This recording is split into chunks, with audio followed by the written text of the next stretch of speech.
tenido la bendición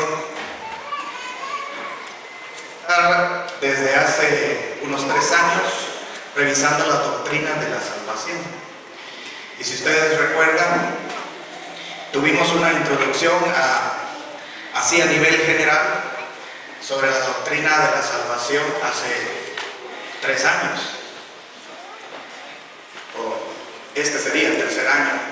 El año pasado estudiamos bastante despacio la reconciliación, el perdón de los pecados, el pecado de muerte que durante mucho tiempo ha inquietado a algunos y que ha generado cierta inestabilidad en su conciencia acerca de si somos o no somos salvos ya. Y todo implica. En esta oportunidad, mis hermanos, vamos a continuar revisando estas doctrinas y nos corresponden para esta convención la justificación y la santificación. Si Dios lo permite y continuar el programa como ha venido en los últimos años, entonces para el próximo año revisaríamos lo que es la glorificación o la salvación final, como llaman algunos. Y quizá ahí usted pueda solventar algunas dudas como aquellas que todavía flota y está vigente en la mente de muchos. Nos conoceremos en el reino. Veré yo a mi papá, a mi mamá, a mi abuelita, cómo va a ser. Bueno, inquietudes como esas todavía están. Y alguien me preguntaba hace un rato, hermano, ¿y usted está seguro de cómo va a ser? Y le dije 100% sí y 100% no. Hay cosas que podemos responder y otras que no, ¿verdad? Bueno, hermanos, para entrar ya en materia de este tema, quiero invitarlos a que hagamos una oración y le roguemos a nuestro Padre la dirección que necesitamos. Inclinamos nuestro rostro. Amoroso Padre que estás en los cielos, bendecimos y glorificamos tu nombre por todo cuanto ya nos has permitido. Especialmente, Señor, al escuchar tu palabra nuevamente, estas verdades básicas y hermosas del Evangelio, todo lo que tú has hecho con nosotros, el inmenso amor que has tenido y lo manifestaste en tu Hijo Jesucristo, cómo fuimos alcanzados por esa gracia tuya y ahora disfrutamos todas estas bendiciones. Señor, haces enternecer nuestro espíritu, nuestro ser, nos alimentas, nos vivificas, nos haces nuevos cada vez. Bendito seas por eso. Ahora, Padre, queremos rogarte también la dirección de tu Espíritu Santo para estas reflexiones que vamos a tener. Sabemos, hemos oído qué clase de ser eres tú, cuáles son tus requerimientos, de qué eres digno. Y en la medida que más contemplamos tu grandeza, Señor, más pequeños nos sentimos. Concédenos entender estos temas, Señor, que tú has dejado en tu palabra, la justificación y la santificación a la cual somos llamados. Te lo rogamos todo en el bendito y santo nombre de Cristo Jesús. Amén. Pueden sentarse, hermanos. Siempre yo entiendo que todo lo que está relacionado con la salvación, hay un momentito en que nos toca la sensibilidad, definitivamente, o por lo menos a mí me sucede. Los temas de salvación, de gracia, tocan la sensibilidad. Puede ser que eso nos ocurra con estas doctrinas también, pero realmente la intención, por lo menos la que yo tengo, no es tanto tocar la sensibilidad o buscar momentos emotivos en ustedes, hermanos, aunque eso pueda suceder, pero lo que busco es que esto llegue a su intelecto, aunque no se quede ahí, pase más, que trascienda más, pero que sí pueda entender que aquí a la inteligencia y al razonamiento que todos tenemos, nos llegue la comprensión de lo que Dios ha hecho con nosotros y cómo es que se desarrollan estos aspectos de la justificación y de la santidad de los creyentes. La intención subsidiaria o secundaria de esto es que ustedes puedan dar respuestas, hermanos, o presentar el Evangelio cuando sea necesario a las personas inconversas. ¿Qué decir? ¿Cómo decirlo? ¿Qué es lo básico que hay que transmitir? Pues somos evangelistas. Aunque a veces se menciona que no evangelizamos con doctrinas, ciertamente con las doctrinas distintivas de la iglesia, como llegar como un inconverso y hablarle de la ley de los alimentos, aunque no es incorrecto en el sentido de que estemos transmitiendo mentiras, tampoco es lo adecuado para una persona que ignora lo básico de la salvación. Hemos comprendido eso, pero eso tampoco significa que el Evangelio no tenga un sustento eminentemente doctrinal y bíblico. La justificación, esa va a ser nuestra primera parte. Una de las preguntas centrales de la religión cristiana: ¿cómo puedo estar bien con Dios?, es también de las más importantes en ser contestadas. Ante esta pregunta, las personas asumen diferentes actitudes. Usted ha sido entrenado en distintos momentos sobre las preguntas de diagnóstico, ¿verdad? Cómo encarar, cómo romper el hielo, cómo abordar a una persona y evangelizarla. Y hay preguntas de diagnóstico que nos han enseñado los hermanos. Una de las más comunes es: ¿y qué pasaría con usted si se muriera hoy? Pues aquí hay otra también, hermanos, que es importante. ¿Cómo puedo estar bien con Dios? ¿Qué hay que hacer para estar bien con Dios? Y bueno, cuando nosotros interrogamos a alguien con quien conversamos de esta manera, pues hemos encontrado que hay diferentes actitudes ante una pregunta como esta. Unos prefieren ignorar los temas espirituales y viven indiferentes a ellos, por tanto ni piensan en la respuesta. Son aquellas personas que dicen: ¿sabe qué? Mejor hablemos de otra cosa. A mí no me interesa ese tema, ya sea que se lo expresen con palabras o que lo muestren con actitudes, pero podemos notar que hay personas que ignoran esos temas o son diferentes a ellos o los rechazan de tajo.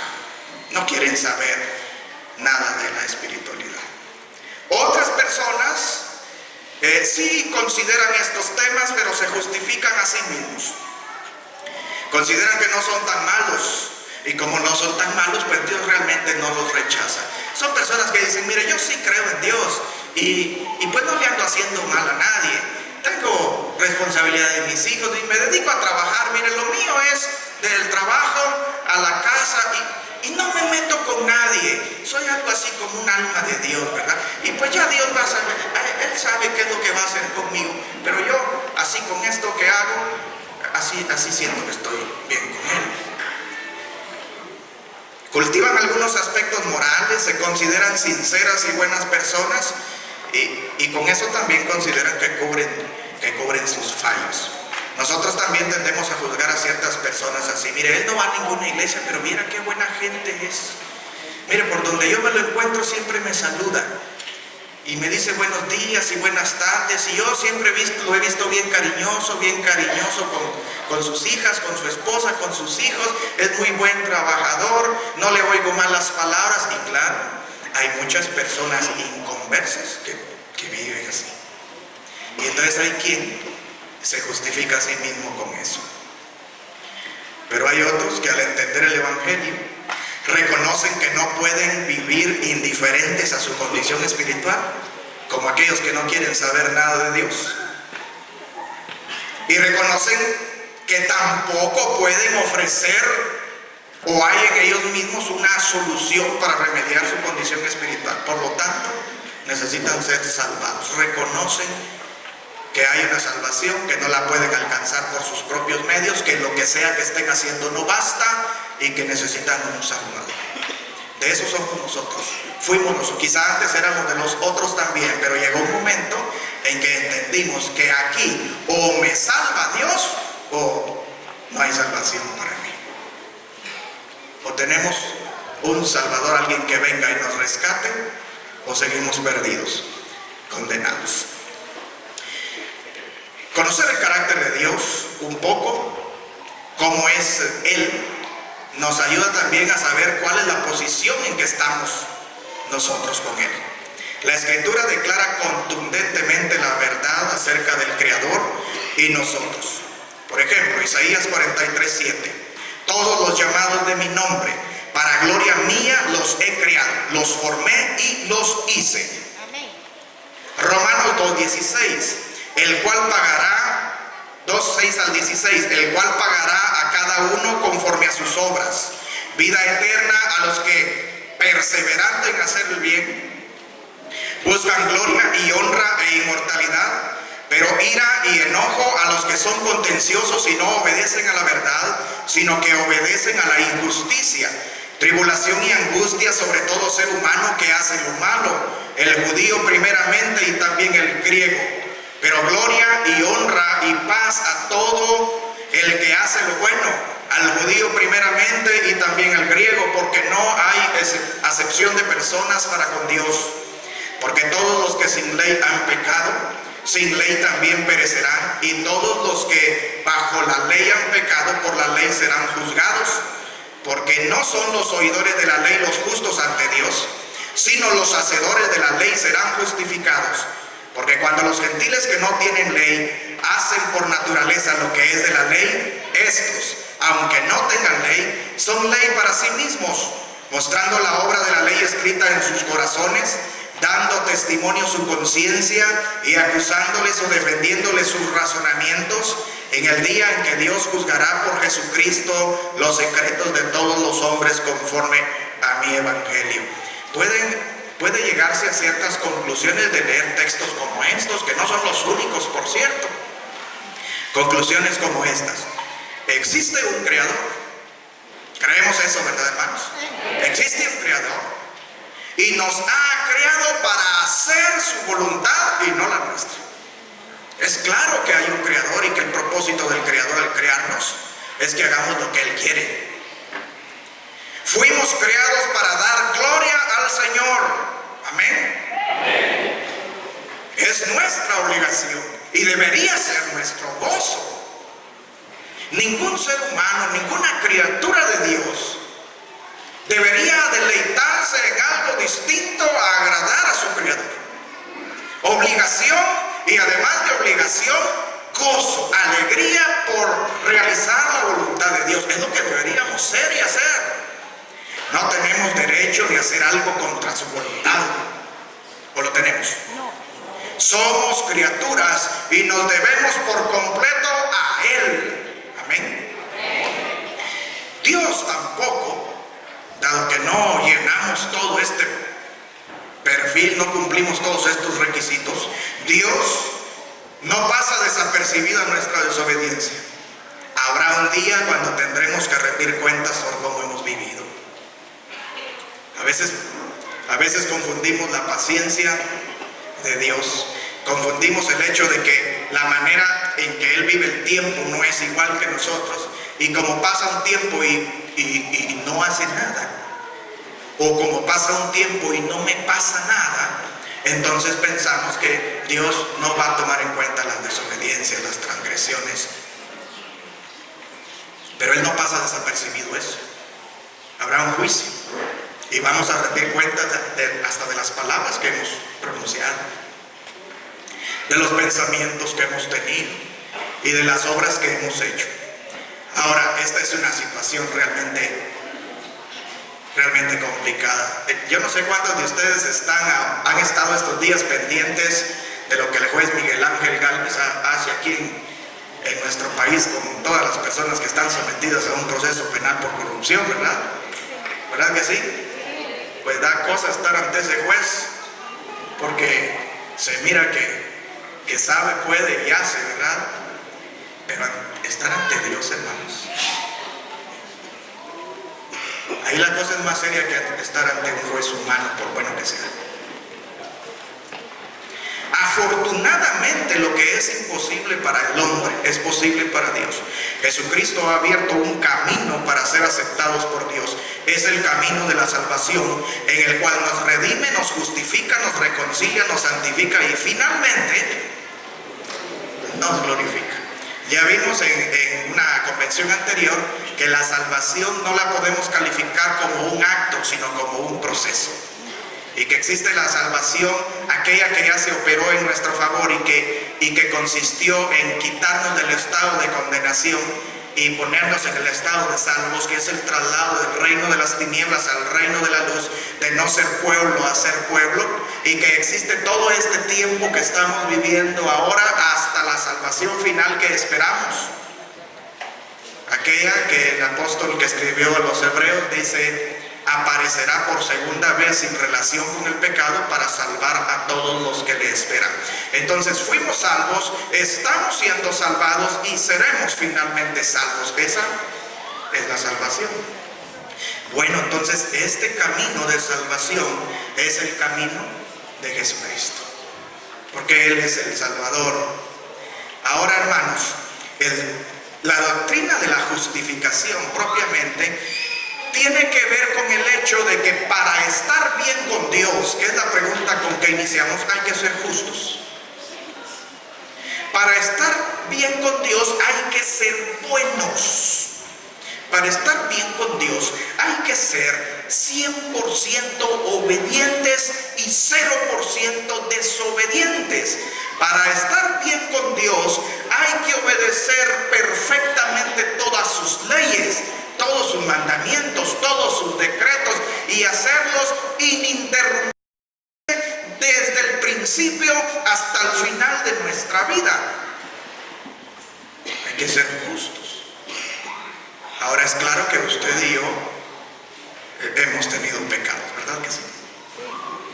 Y que hemos defraudado a nuestro Dios, y que aquello que era nuestra obligación y debía ser nuestro gozo, realmente lo descuidamos y no hemos vivido así. Por eso la doctrina de la justificación. ¿Cómo se define esto?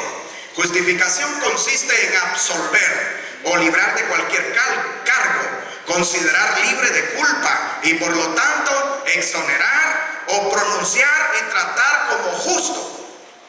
Es el acto forense o legal de Dios en el cual declara sobre la base de la justicia de Cristo que el pecador ha satisfecho los requisitos de la ley. Incluye el perdón y el considerar a la persona como obedecedor de la ley. Es legal, un acto puntual, es objetivo y tiene que ver con un cambio de estado delante de Dios, no con un cambio de carácter ni de naturaleza moral.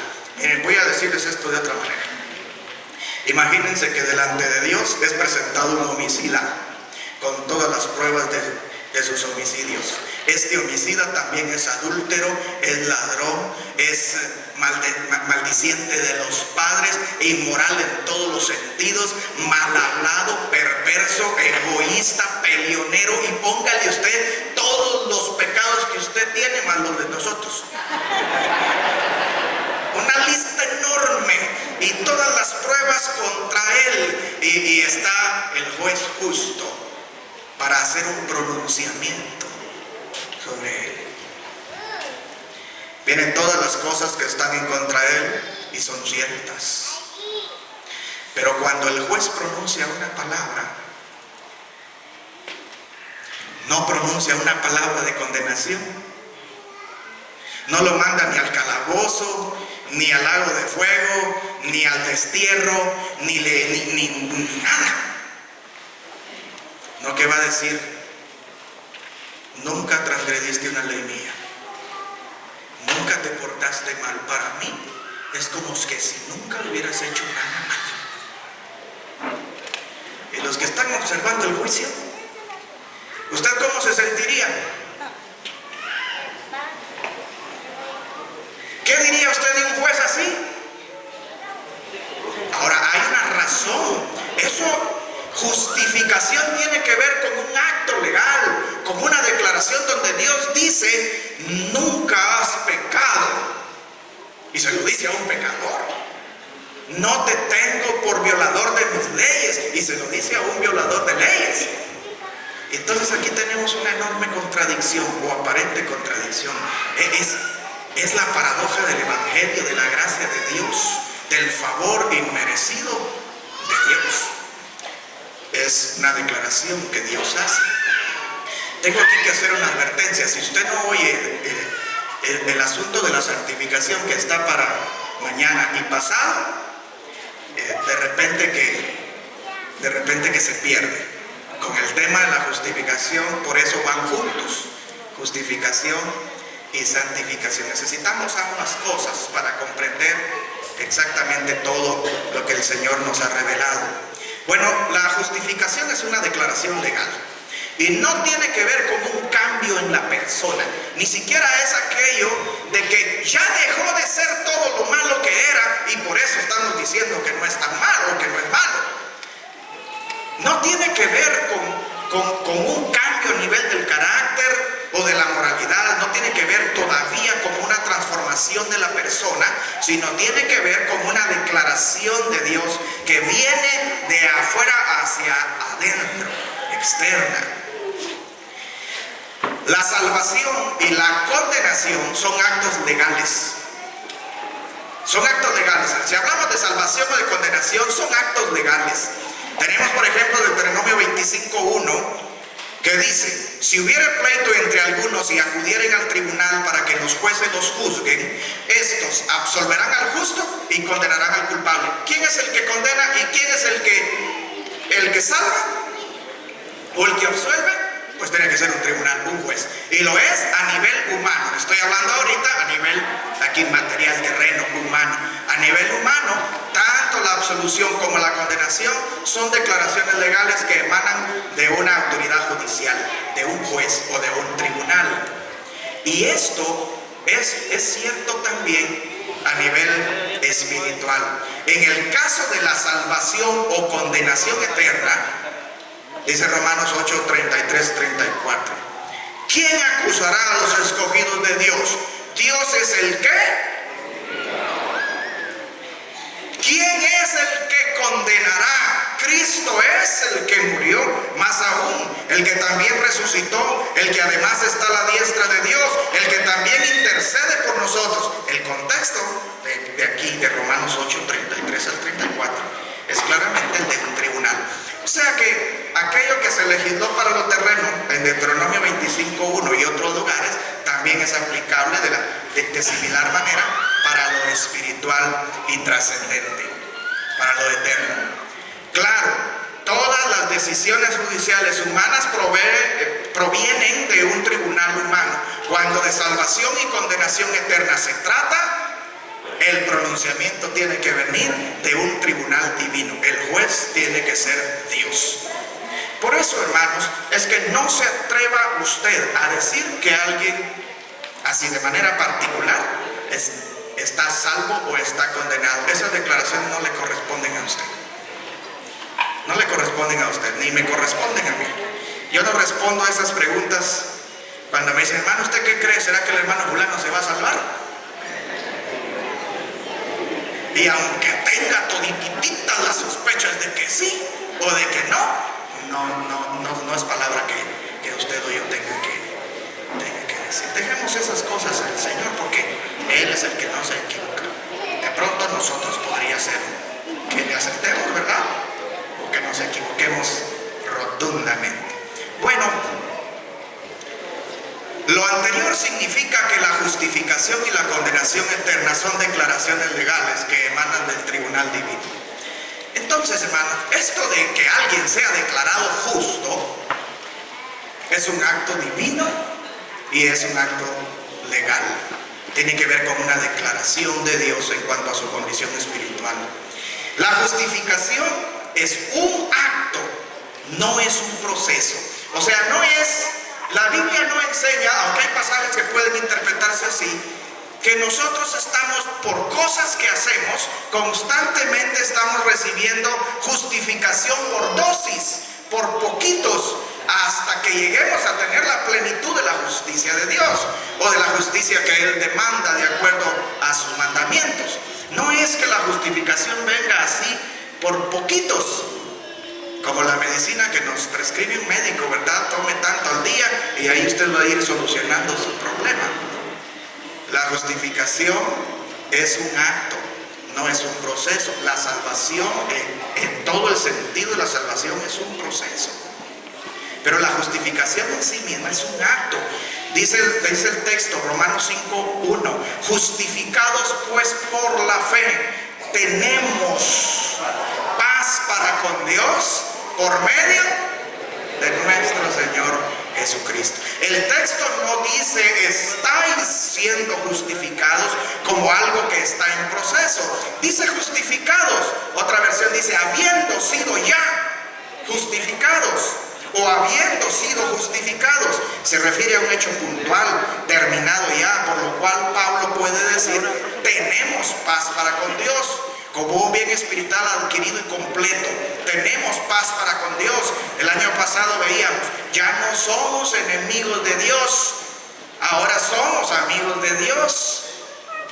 No estamos irreconciliados, sino hemos sido reconciliados por Él en nuestro Señor Jesucristo. De la misma manera, el término aquí dice, no estamos esperando lograr esa paz, ya la tenemos porque ya hemos sido justificados. Quiere decir que es algo que la persona adquiere en determinado momento y lo adquiere de ahí y para adelante. La justificación nos declara perdonados y justos. Es importante esto, hermanos, porque no es lo mismo dejar a alguien neutral. Es decir, ¿sabe qué? Viene delante de Dios y viene con todos estos pecados y viene el Señor y le va a decir, está bien, te borro todos los pecados y, como decimos así a nivel popular, borró y comienza la cuenta otra vez, ¿verdad? Borró mi cuenta nueva. No es lo mismo dejar a alguien en cero, pero que no podamos decir este es justo o es injusto. No es lo mismo dejar a alguien neutral que decir de alguien estás perdonado y declarado justo. La justificación es un acto en el cual Dios nos declara perdonados y también justos. Dios nos perdona la culpa y el castigo de nuestros pecados, porque usted no morirá eternamente. Si Dios lo perdonó, usted no morirá eternamente. Entonces Él le perdonó la culpa y también le quitó el castigo de la muerte eterna. Nos declara inocentes, es decir, no sujetos a ninguna acusación. Y ya lo leímos ahí en Romanos. ¿Quién acusará a los escogidos de Dios? ¿Cuál es la respuesta a esa pregunta? La respuesta es nadie. Nadie. ¿Quién condenará? La respuesta es nadie. Bueno, Dios no condenó. ¿Cómo lo va a condenar alguien más? Nadie.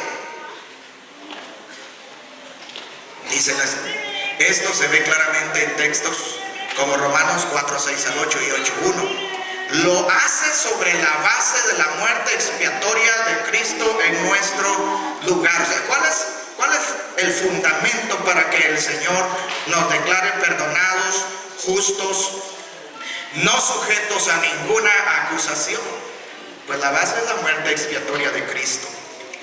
Romanos 3:25 dice la palabra, a quien Dios puso como propiciación por medio de la fe en su sangre para manifestar su justicia a causa de haber pasado por alto en su paciencia los pecados ajenos. La base es la muerte expiatoria de Cristo.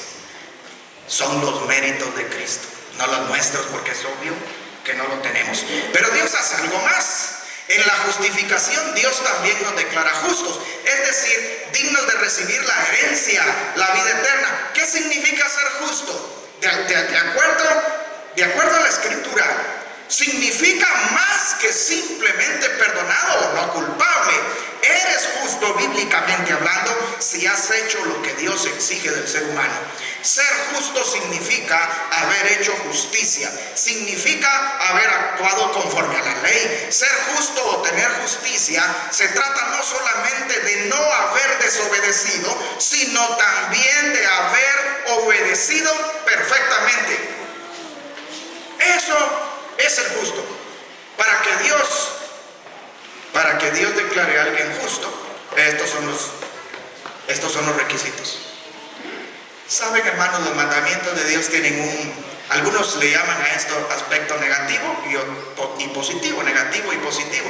Otros dicen, hay cosas que hay que hacer para cumplirlas y hay otras que hay que dejar de hacer para cumplirlas.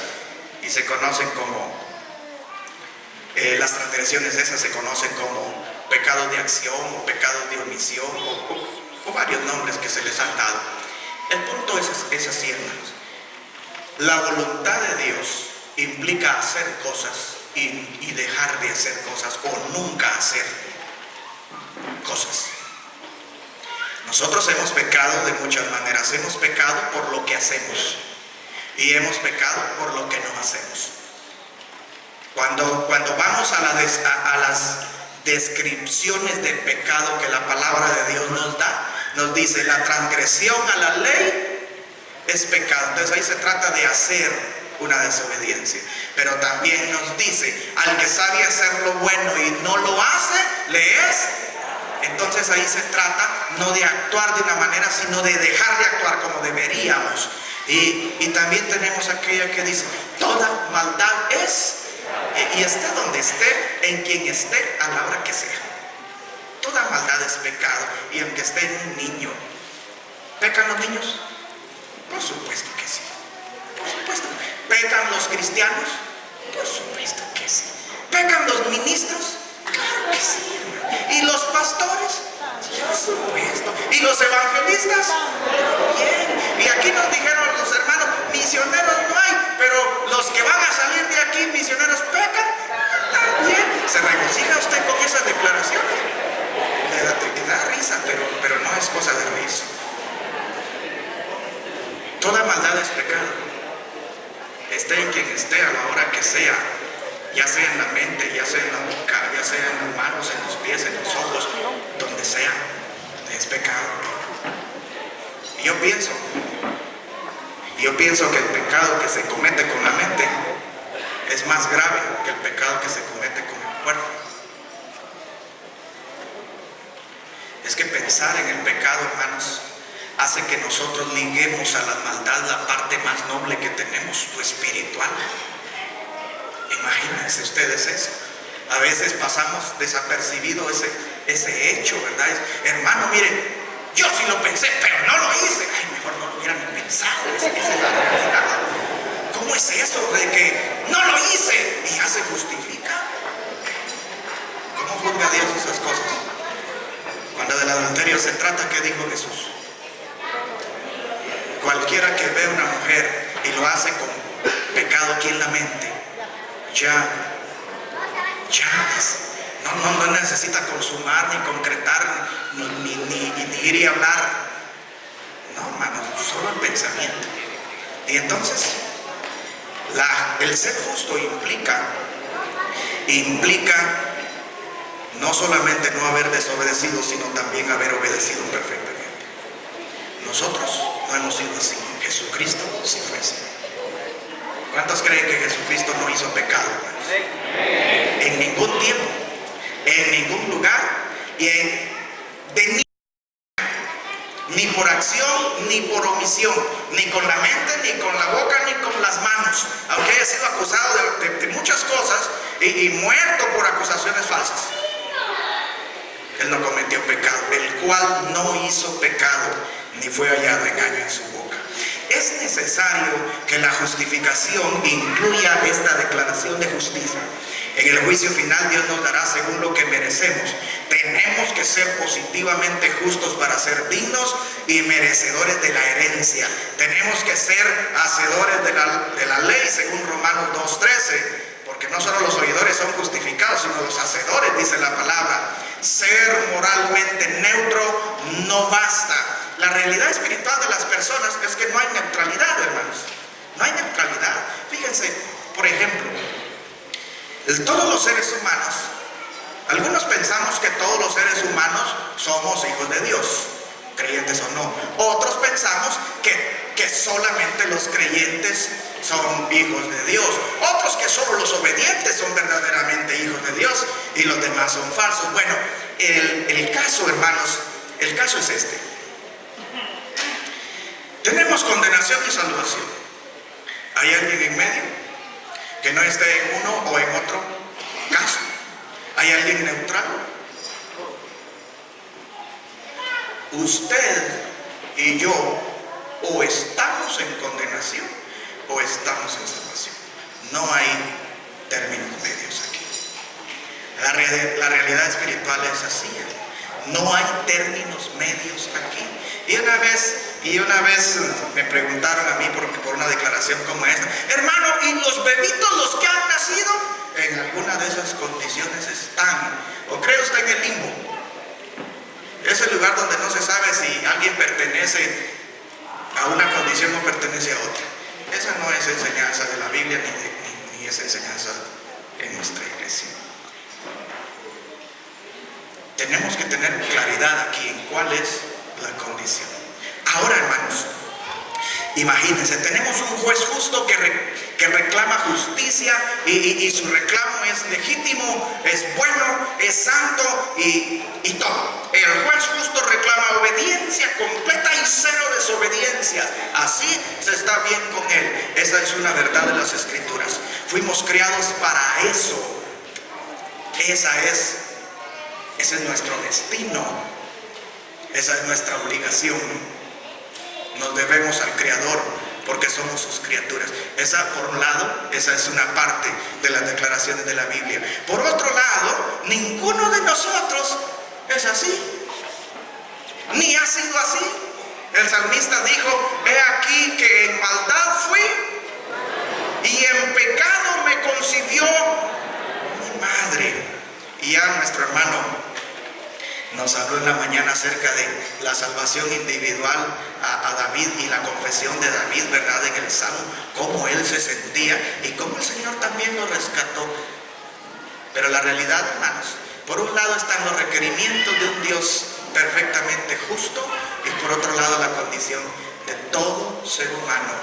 Fue creado en rectitud, pero se buscaron muchas cuentas, dice Eclesiastés 7:29. Y entonces, para que haya salvación, tiene que haber justificación, tiene que haber justicia, y la justicia se alcanza. Podría ser así, idealmente, originalmente, la justicia debió alcanzarse por mérito propio, pero nadie de nosotros, ni ningún descendiente de Adán, ni Adán mismo, ni Eva misma, tuvo mérito propio para ser salvo.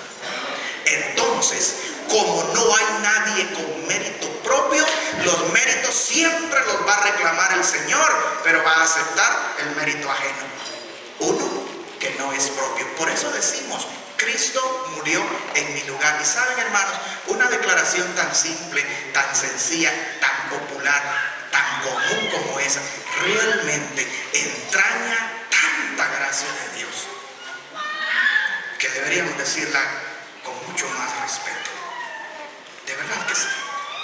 Con mucha más conciencia de lo que significa que uno que jamás se portó mal de ninguna manera padeció todo lo que nosotros éramos dignos de padecer. ¿Cómo hace el Señor para lograr justificarnos? ¿Cuál es el trato? ¿Cuál es el plan? ¿Cuál es la manera que hay aquí? Pues es con la justificación, hace una declaración legal de justicia. Pero ¿cómo va a ser el Señor? ¿Cómo es esto? ¿No hay una contradicción en el hecho de que Dios le diga a un pecador: eres justo? Por ahí hay uno de los proverbios que dicen que el que justifica al impío es aborrecido por el Señor. Es su carácter, es su carácter. A cada quien hay que darle lo que merece. Eso tiene que ver con la equidad y tiene que ver con la justicia. ¿Qué hace el Señor entonces? Bueno, aquí es la salvación. Aquí es la esencia de la salvación. No justifica. Y dice, eres inocente, eres perdonado y eres justo. Ni culpa ni transgresiones a tu cuenta, solo justicia a tu cuenta. Señor, pero yo no he sido así, y yo lo sé, pero así te declaro. Señor, pero yo no he cambiado a nivel interno, sí, yo lo sé, pero así te declaro. Porque es un acto de declaración legal que proviene del tribunal divino. Así lo estableció Él por los méritos de Cristo. Pero ¿cómo se hace? ¿Cómo se opera? La justificación consiste en una doble imputación. La palabra imputar significa atribuirle algo a alguien o ponérselo a cuenta. Primero debemos reconocer que la justificación es imputada. Imputada significa acreditada inmediatamente a la cuenta. De hecho, según estaba yo investigando, ese término estaba ligado al oficio de los contadores. Así como si usted es contador, dice, cárguele a mi cuenta tal cosa, ¿verdad? Y lo pone ahí entre el debe y el haber y dice, este es un cargo a su cuenta, o este es un descargo. Ponerle algo a cuenta a alguien es ponérselo a favor, es imputárselo, es atribuírselo. No que haya sido suyo siempre originalmente, sino que alguien se lo puso a su favor.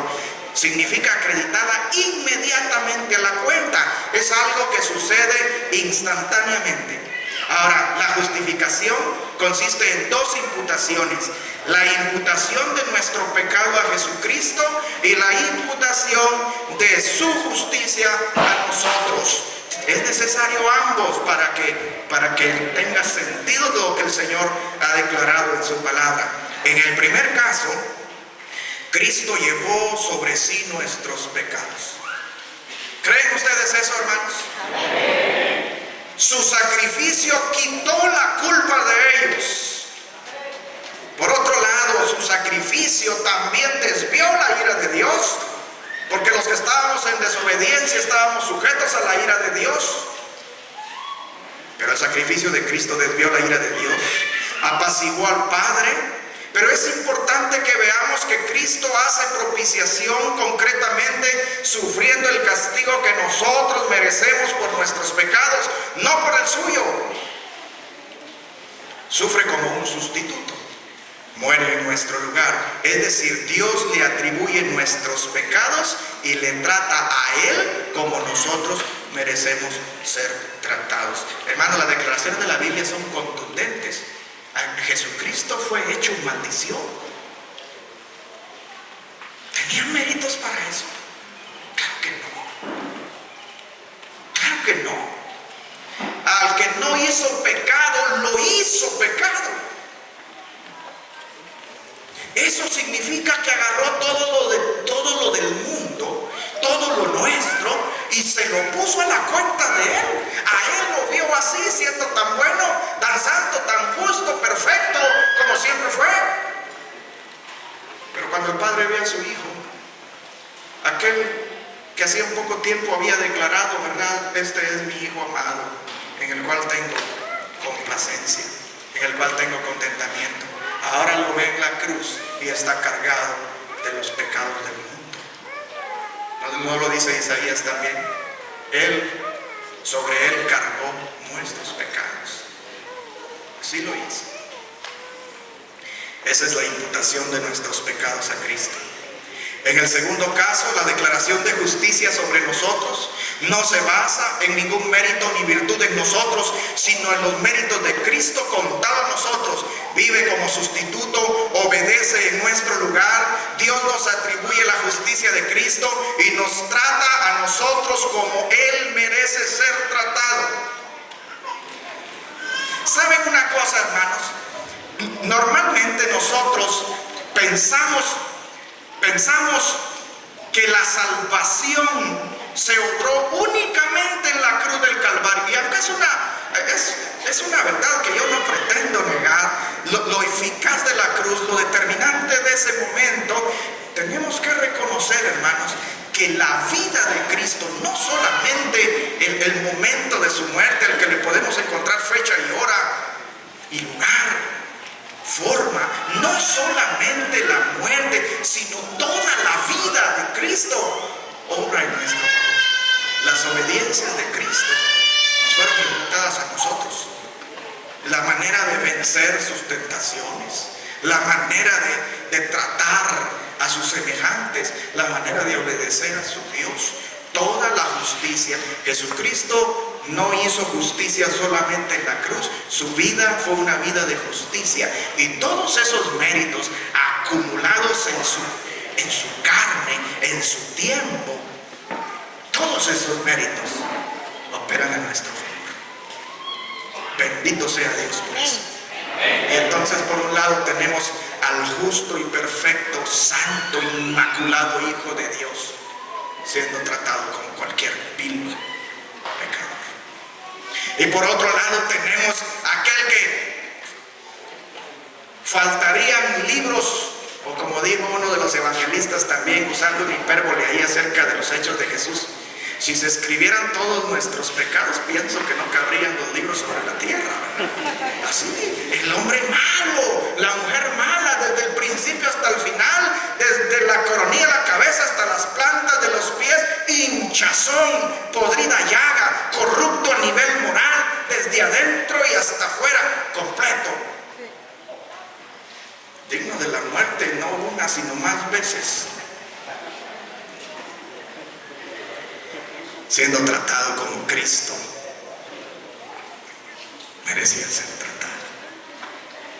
Por eso es que el Señor puede decir: te declaro perdonado, inocente, no se te puede acusar, no se te puede condenar, porque aquello que pertenecía a mi hijo te lo puse a ti, y lo que tú tenías lo quité de ti y se lo puse a él, y él pagó el precio en esa cruz, hermanos. Él pagó ese precio en la cruz, saldó nuestras deudas y no nos dejó en cero, no nos dejó neutro, no nos dejó con eso de, bueno, comencemos otra vez a ver cómo te va en esta segunda vuelta. No nos dejó así, hermano. Nos dejó justos, nos dejó perdonados. ¿Por qué tenemos acceso libre al trono de la gracia de Dios? ¿Por qué podemos llegar hasta el lugar santísimo por el camino nuevo y vivo que Él nos abrió por medio de su carne? ¿Por qué tenemos tantos derechos espirituales y tanta tolerancia de Dios en nuestro favor? ¿Por qué, hermanos?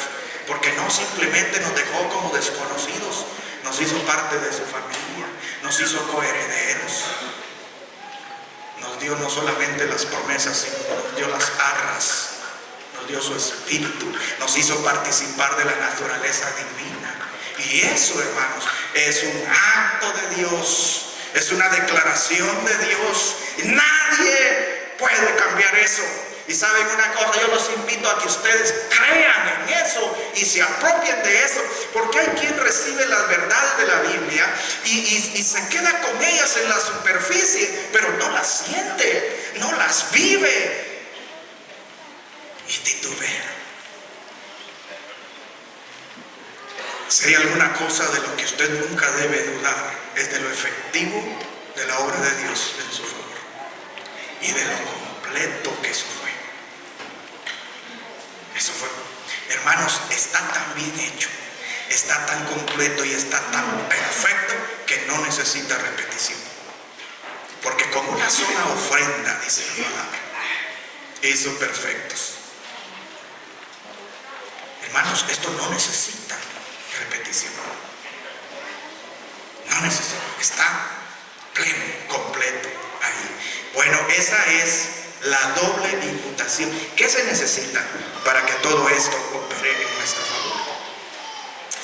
Aquí tenemos que comprender un aspecto muy importante.